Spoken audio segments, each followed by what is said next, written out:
So starting off this process in Cyspace here with the air handling unit, I'll show you that on the layout, and the DXF with the rooftop plant at the top side of the building there. And now if we go to Cymap, I'll show you the ducting system, which we're going to be connecting that to. I'll just go view, level down, take you down to the ground floor, and I've got a supply and extract system here. So if I go display summary, the most recent calculated system was the extract system, so I can see the summary results for that.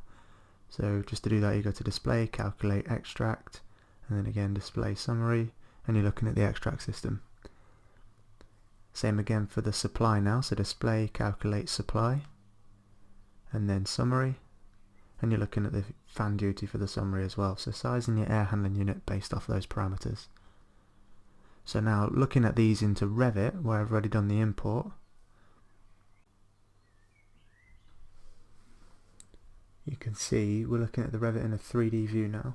So we've got the air handling unit in the rooftop plant there, and the ducting links from Cymap through Cylink into there as well.